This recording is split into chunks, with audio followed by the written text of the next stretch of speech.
এই দিন এই সময় আমার আনাস পৃথিবীতে ছিল। আনাস খুব স্বাধীনতা ও সার্বভৌমত্বে বিশ্বাসী ছিল।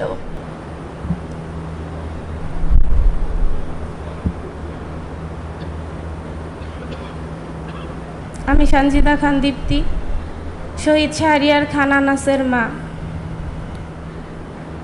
আমার ছেলে শাহরিয়ার খান আনাস আদর্শ একাডেমি গ্যান্ডারিয়া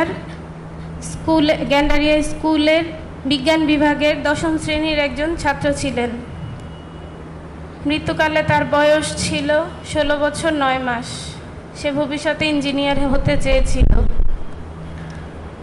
2024 সালের 5 August long march to Dhaka কর্মসূচিতে যোগ দিতে সেদিন সকালে কাউকে কিছু না বলে গ্যান্ডারিয়ার বাসা থেকে বের হয়েছিল আনাস।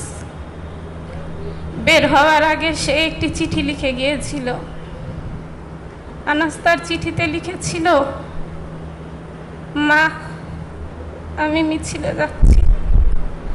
আমি নিজেকে আর আটকে রাখতে পারলাম না। সরি আব্বুজান, তোমার কথা অমান্য করে বের হলাম। স্বার্থপরের মতো ঘরে বসে থাকতে পারলাম না। আমাদের ভাইরা আমাদের ভবিষ্যৎ প্রজন্মের জন্য কাফনের কাপড় মাথায় বেঁধে রাজপথে নেমে সংগ্রাম করে যাচ্ছে। অকাতরে নিজেদের জীবন বিসর্জন দিচ্ছে। একটি প্রতিবন্ধী কিশোর, 7 বছরের বাচ্চা, ল্যাংড়া মানুষ যদি সংগ্রামে নামতে পারে, তাহলে আমি কেন বসে থাকবো ঘরে? একদিন তো মরতে হবেই। তাই মৃত্যুর ভয় করে স্বার্থপরের মতো ঘরে বসে না থেকে সংগ্রামে নেমে গুলি খেয়ে বীরের মতো মৃত্যু অধিক শ্রেষ্ঠ। যে অন্যের জন্য নিজের জীবনকে বিলিয়ে দেয় সেই প্রকৃত মানুষ। আমি যদি বেঁচে না ফিরি, তবে কষ্ট না পেয়ে গর্বিত হয়েও জীবনের প্রতিটি ভুলের জন্য ক্ষমা চাই। আনাস।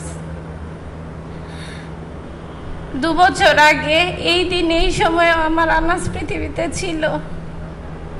আনাস খুব স্বাধীনতা ও সার্বভৌমত্বে বিশ্বাসী ছিল।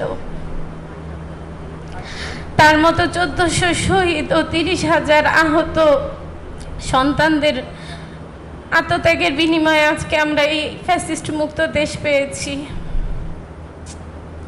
আমারও আমার পরিবারের মাননীয় প্রধানমন্ত্রীর কাছে বিনীত অনুরোধ যে আমরা যেন এই গণহত্যার ন্যায় বিচারটা পাই। আমাদের এই ভিকটিম পরিবারগুলোর জন্য যেন ন্যায় বিচার নিশ্চিত করা হয়। জুলাই যোদ্ধাদের যেন যথাযথ রক্তের মূল্যায়ন করা হয়। The July martyr Fatima Zuhra, mother of July martyr Abdullah bin Jahid, to address the gathering.